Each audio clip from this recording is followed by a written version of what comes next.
Good morning friends, मैंने तरुण पाल गांधी और जैसा कि आप लोगों को पता है हमने ऑलरेडी एक सीरीज़ स्टार्ट की है केंद्रीय विद्यालय लाइब्रेरियन इंटरव्यू से रिलेटेड और उसमें कुछ जनरल क्वेश्चंस हमने ऑलरेडी डिस्कस किए हैं अपने प्रीवियस वीडियोस के अंदर। और अब हम स्टार्ट करने वाले हैं इंपॉर्टेंट क्वेश्चंस जो आपके केवीएस लाइब्रेरियन इंटरव्यू के अंदर पूछे जाएंगे। और कहीं पर भी आप इंटरव्यू में जाते हैं तो वहाँ पर ये क्वेश्चन आपसे पूछे ज़रूर जाएंगे। तो इन क्वेश्चन को आप ध्यान से देखिएगा, बहुत इंपॉर्टेंट होने वाली है ये वीडियो आप लोगों के लिए और बहुत कुछ सीखने को मिलेगा आपको इस वीडियो से, क्योंकि बहुत सारे इंपॉर्टेंट क्वेश्चन हैं वो यहाँ पर हम डिस्कस करने वाले हैं। जब बात आती है इंटरव्यू की तो आप ये ध्यान रखिएगा कि एक क्वेश्चन का जब आप आंसर देते हो तो उस आंसर के अंदर से ही आपका दूसरा क्वेश्चन निकल सकता है। इसी सिलसिले को हम कहते हैं चेन। राइट, चेन में क्या होता है कि एक से जुड़ी कड़ी दूसरी होती है, दूसरी से जुड़ी कड़ी तीसरी, तीसरी से जुड़ी चौथी, चौथी से जुड़ी पांचवी, इस तरीके से कड़ियाँ निकाल करके एक चेन बनाई जाती है। वैसे ही इंटरव्यू के अंदर भी जब आपसे क्वेश्चंस पूछे जाते हैं और जो आप आंसर दे रहे हो, जो भी आपका आंसर है उसी आंसर में से दूसरा क्वेश्चन निकाल लिया जाता है और आपसे वो पूछ लिया जाता है, आपके इंटरव्यू को उस डायरेक्शन में मोड़ दिया जाता है। तो ऐसे बहुत सारे क्वेश्चंस होते हैं जो एक दूसरे से इंटर रिलेटेड होते हैं, जुड़े हुए होते हैं और बहुत इंपॉर्टेंट क्वेश्चंस होते हैं। जब भी हम आंसर दें अपने किसी भी क्वेश्चन का जो भी हमसे पूछा गया है इंटरव्यू के दौरान, तो उसे उस टाइम पे हमें ध्यान रखना चाहिए कि हम अपने आंसर में जो भी चीज़ बोलने वाले हैं, जो भी चीज़ बोल रहे हैं या जिसका भी नाम ले रहे हैं, उससे रिलेटेड हमसे क्वेश्चन ज़रूर पूछा जा सकता है। तो ऐसी ही एक चेन हम डिस्कस करेंगे आज और उस चेन के बारे में आप लोगों को बताएंगे कि कैसे किस तरीके से इंटरव्यू के अंदर क्वेश्चंस पूछे जा सकते हैं और इंटरव्यू को किस तरीके से मोड़ा जा सकता है। आपके आंसर के बेसिस पे ही इंटरव्यूअर उस क्वेश्चन को मोड़ सकता है। तो इस तरीके से कुछ इंटर रिलेटेड क्वेश्चंस होते हैं, जैसे कि सपोज कीजिए आपसे क्वेश्चन पूछ लिया जाए कि name the person who did first PhD library science in India. ठीक है, तो इसी से रिलेटेड ये क्वेश्चन भी है कि कब की गई, किसके द्वारा की गई, ये तो है ही। उसके बाद ये क्वेश्चन बन जाता है कि कब की गई, कौन सी यूनिवर्सिटी से की गई, क्या थीसिस का टॉपिक था जब उस व्यक्ति ने अपनी थीसिस लिखी पीएचडी की, उसका क्या टॉपिक था, किस टॉपिक पर उन्होंने रिसर्च की। राइट, उसके बाद ये पूछा जा सकता है कि उनके गाइड कौन थे, ये पूछा जा सकता है कि उसके बाद उन्होंने कहाँ पर काम करना शुरू किया। तो इस तरीके से ना इंटर रिलेटेड बहुत सारे क्वेश्चन होते हैं जो आपसे पूछे जा सकते हैं। एक क्वेश्चन के ऊपर बेस्ड दूसरा क्वेश्चन, दूसरे के ऊपर बेस्ड तीसरा क्वेश्चन, तीसरे के ऊपर बेस्ड चौथा क्वेश्चन। तो इस तरीके से जो क्वेश्चन पूछे जाते हैं उन्हीं क्वेश्चन को हम आज यहाँ पर टिकअप करने वाले हैं। लाइक मुझसे ये पूछा जाए अगर कि who was the first professional who was awarded with first PhD in library science in India. तो इस क्वेश्चन का आंसर हमें सबको पता है कि डीबी कृष्णा राव है। कौन से ईयर में की थी, 1957 में उनको डिग्री दी गई थी पीएचडी की। ठीक है, और उनकी थीसिस का टॉपिक क्या था, facet analysis and depth classification of agriculture. University of Delhi ने ये डिग्री प्रोवाइड की थी और साथ ही इनके गाइड रहे थे doctor S R Ranganathan. S R Ranganathan के बारे में आप सभी जानते हैं, Shiyali Ramamrita Ranganathan. He is regarded as the father of library science in India.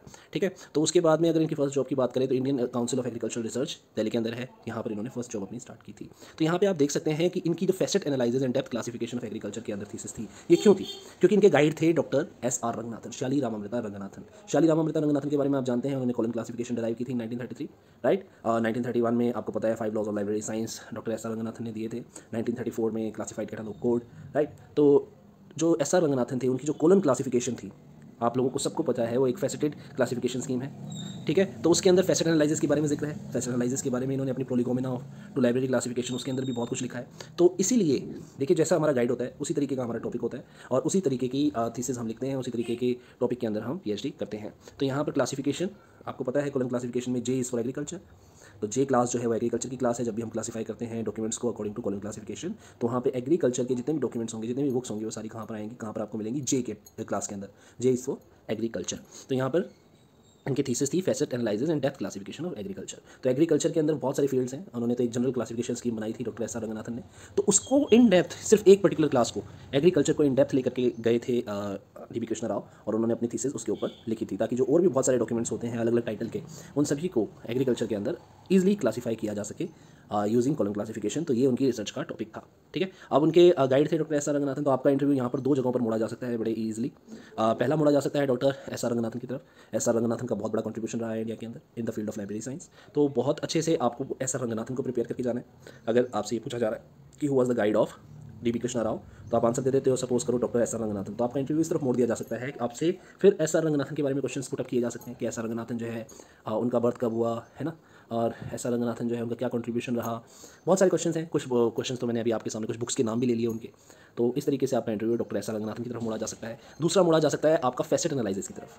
जब हम क्लासिफिकेशन की थ्योरी पढ़ते हैं तो वहाँ पे हमें फैसेट एनालिसिस पढ़ना होता है कि किस तरीके से हम फैसेट्स को एनालाइज करते हैं। तो फैसेट एनालिसिस की तरफ आपका इंटरव्यू मोड़ा जा सकता है। या फिर आपसे ये पूछा जा सकता है कि आप डीडीसी के अंदर एग्रीकल्चर की क्लास बताइए, या फिर आप ये पूछा जा सकता है डीडीसी की तरफ तो मोड़ा ही जा सकता है कॉलम क्लासिफिकेशन के साथ साथ, क्योंकि कॉलम क्लासिफिकेशन में जे इज़ फॉर एग्रीकल्चर और डीडीसी में जो है उसका नंबर क्या है वो आपसे पूछ के डीडीसी की तरफ मोड़ा जा सकता है आपका इंटरव्यू। तो इस तरीके से ये 3 तरीके हैं जहाँ पर आपका इंटरव्यू अलग डायरेक्शन में, जो भी प्रोफेशनल वहाँ पर बैठा होगा इंटरव्यू लेने के लिए, वो आपका इंटरव्यू डाइवर्ट कर सकता है, मोड़ सकता है। ठीक है, तो आपको ये सारे जो रिलेटेड क्वेश्चन हैं ये प्रिपेयर करके जाने हैं। डॉक्टर एस आर रंगनाथन पे भी प्रिपेयर करके जाना है, फैसेट एनालिसिस पे भी, और एग्रीकल्चर क्लास के बारे में भी आपको पता होना चाहिए। ठीक है, उसके बाद में बात आती है नेक्स्ट क्वेश्चन में हम लेंगे यहाँ पर, उसके बारे में बात आती है first library to get a PhD in India. पहले क्वेश्चन क्या था, क्वेश्चन को ध्यान से पढ़िए। Professional who was awarded first PhD in library science in India. ठीक है, यहाँ पर पीएचडी इन लाइब्रेरी साइंस की बात हुई थी, यहाँ पर बात हो रही है first librarian to get a PhD in India. तो यहाँ पर मिस्टर मोनिंद्रनाथ बासु, ये नाम शायद आपने सुना होगा। 1950 कलकत्ता यूनिवर्सिटी ने इनको पीएचडी डिग्री अवार्ड की थी, लेकिन लाइब्रेरी साइंस में नहीं की थी। ये क्लियर है कि लाइब्रेरी साइंस में नहीं की थी, सब्जेक्ट जो इनका था वो लाइब्रेरी साइंस नहीं था। इनका सब्जेक्ट जो था, ये म्यूजियम में काम करते थे उस टाइम पे, तो इनकी थीसिस भी म्यूजियम से रिलेटेड थी।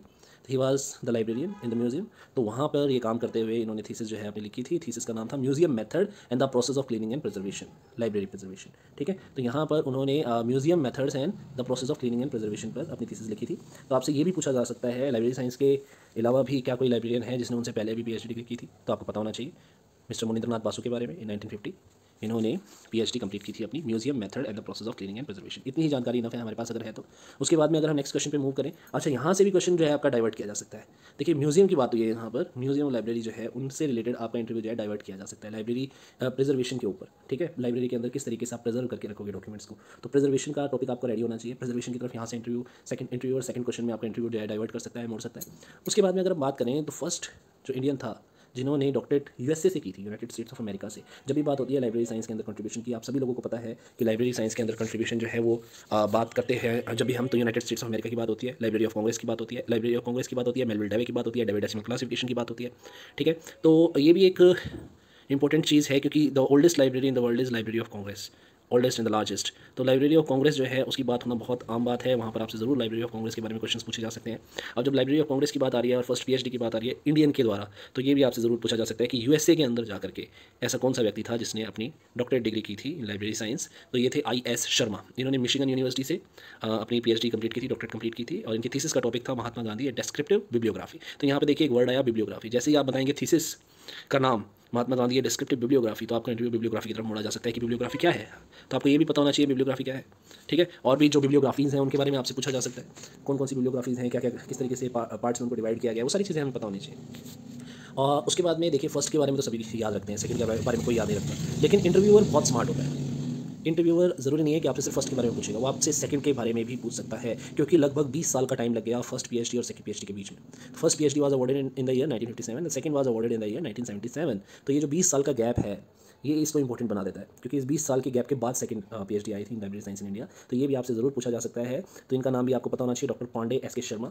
ही was awarded with the second PhD in library science in the year 1977 by Punjab university, and his thesis was on expansion and modification of David decimal classification for classifying ideological books with special reference to Indian philosophy and Indian religion। तो ये देखिए मैंने जैसे कि आपको बताया था, पहले जो गाइड थे वो थे डॉक्टर एस आर रंगनाथन। यहाँ पर गाइड है आई.एस. शर्मा। आई.एस. शर्मा के बारे में हम पिछली स्लाइड के ऊपर डिस्कस कर चुके हैं, ये देख लीजिए। First Indian to earn doctorate from United States of America. India की बात हो रही थी तो कॉलन क्लासिफिकेशन की बात हो रही थी, डॉक्टर एस आर रंगनाथन के कॉलन क्लासिफिकेशन डेराइव की थी। अब ये यूएसए गए थे तो यूएसए वाले अपनी चीज़ को प्रमोट करेंगे, तो वहाँ पर इन्होंने डेविड डेसिमल क्लासिफिकेशन के ऊपर काम किया होगा। डेविड डेसिमल क्लासिफिकेशन के बारे में यहाँ पर इन्होंने ज़्यादा जाना होगा, और यहाँ पर आकर के उसी के एक्सपेंशन एंड मॉडिफिकेशन के ऊपर डेविड डेसिमल क्लासिफिकेशन के इन्होंने गाइड किया doctor Pandey S K Sharma को।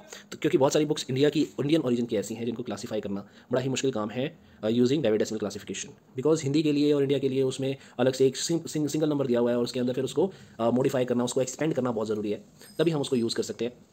तो यहाँ पर इंडियन फिलॉसफी और इंडियन रिलीजन जो कि एक वास्ट सब्जेक्ट है, उसके अंदर बहुत सारे डॉक्यूमेंट्स अवेलेबल हैं, तो उसको क्लासीफाई करने के लिए यूजिंग डेविड डेसिमल क्लासिफिकेशन उसका एक्सपेंशन बहुत ज़रूरी था, और उसी के एक्सपेंशन पे यहाँ पर काम किया doctor Pandey S K Sharma ने 1977। और उनकी थीसिस का टॉपिक जरूर आप याद रखना, expansion and modification of David decimal classification for classifying ideological books with special reference to Indian philosophy and Indian religion. तो वहाँ पे आपसे इंडियन फिलॉसफी का नंबर पूछ सकते हैं, डेविड डेसिमल क्लासिफिकेशन के अकॉर्डिंग इंडियन फिलॉसफी का नंबर बताइए, राइट, इंडियन रिलीजन का नंबर बताइए। यहाँ से डाइवर्ट सीसी की तरफ भी कर सकते हैं कि कॉलन क्लासिफिकेशन के अंदर इंडियन रिलीजन का क्या नंबर होगा, रिलीजन का या फिलॉसफी का क्या नंबर होगा, फिलॉसफी की कौन सी क्लास है, रिलीजन की कौन सी क्लास है, आपको उसके बारे में भी पता होना चाहिए। कॉलन क्लासिफिकेशन के अंदर भी तो कॉलन क्लासिफिकेशन की 26 क्लासेस हैं वो सभी आपको रट के जानी है, आपको पता होना चाहिए। A for natural science, B for mathematics, C for physics, D for engineering, ये है ना, तो ये आपको पता होना चाहिए, वहाँ पर आपसे पूछा जा सकता है। तो वैसे ही आपसे Indian philosophy and Indian religion की क्लास पूछी जा सकती है डेविड डेसिमल क्लासिफिकेशन के अकॉर्डिंग, और वैसे ही आपसे पूछी जा सकती है कॉलन क्लासिफिकेशन से रिलेटेड। फिर कॉलन क्लासिफिकेशन और डेविड डेसिमल क्लासिफिकेशन दोनों चीज़ें यहाँ पर आ गई। कॉलन की तरफ अगर मोड़ते हैं तो फिर कॉलन से रिलेटेड क्वेश्चन पूछेंगे आपसे। अगर डीडीसी पे ही स्टिक रहते हैं और डीडीसी से रिलेटेड क्वेश्चन पूछेंगे आपसे, तो मेलविल डेवे के बारे में पूछ सकते हैं, राइट, मेलविल डेवे ने फर्स्ट डीडीसी कब आई तब वो पूछ सकते हैं,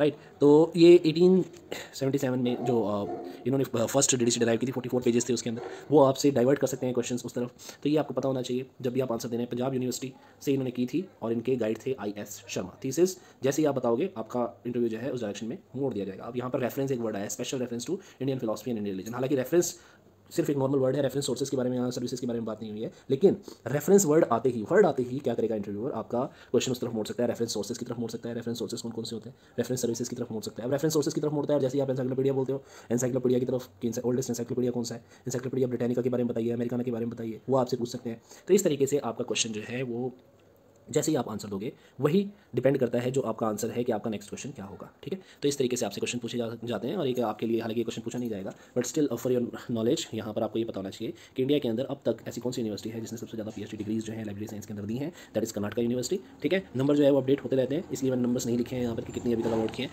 लेकिन किसने अवार्ड किया है टिल डेट वो मैंने आपको बता दिया यहाँ पर। हालांकि क्वेश्चन पूछा नहीं जाएगा। और आज की वीडियो में दोस्तों इतना ही था, और अगली वीडियो हम आपके लिए ज़रूर लेकर के आएंगे और इसी तरीके के बहुत सारे क्वेश्चन जो हैं वो हम आपको बताएंगे कि आपके इंटरव्यू में पूछे कौन कौन से जा सकते हैं। लेकिन बस आपका एक साथ चाहिए ताकि ये वीडियोस जो हैं ये बनाने के लिए मोटिवेशन मुझे मिलती रहे, और उस साथ के लिए मैं आपसे फिर से गुजारिश करूँगा कि हमारे आप चैनल को ज़रूर लाइक कीजिए, सब्सक्राइब कीजिए, राइट, क्योंकि और नोटिफिकेशन आइकन को जो है वो बेल आइकन जो होता है उसको दबाना मत भूलना, क्योंकि हमारी जो नेक्स्ट वीडियो आएगी जैसे ही आप बेल आइकन दबाएंगे वो वीडियो आपके यूट्यूब के ऊपर आपको शो हो जाएगी, आपको नोटिफिकेशन आ जाएगा, राइट। तो ये चीज़ें आप जो है आपको पता होनी चाहिए। और उसके बाद में अगर आप हमें कुछ भी लिखना चाहते हैं तो हमारी ईमेल आईडी यहाँ पर info@tpg@gmail.com है। आप इस आईडी के ऊपर कोई भी अपनी क्यूरी हो, कोई भी क्वेश्चन हो, भेज सकते हैं। हम कोशिश करेंगे आपके क्वेश्चन का आंसर देने के लिए। और आप हमारी जो वेबसाइट है उसके ऊपर भी विजिट कर सकते हैं, info@tpg, इसी नहीं है जी है, आप इसकी जगह जी लगा लीजिएगा .blogspot.com। यहाँ पर भी आपको बहुत सारी चीज़ें मिलेंगी आपके लिए इंपॉर्टेंट, यहाँ पर भी आप हमें कॉन्टैक्ट कर सकते हो और देख सकते हो कि हम किस तरीके से काम कर रहे हैं। आज की वीडियो के अंदर सिर्फ इतना ही दोस्तों, अगली वीडियो के अंदर फिर से कुछ इंपॉर्टेंट क्वेश्चन के साथ मैं हाजिर होऊंगा आपके सामने। तब तक के लिए शुभ रात्रि, शब ख़ैर, थैंक यू सो मच।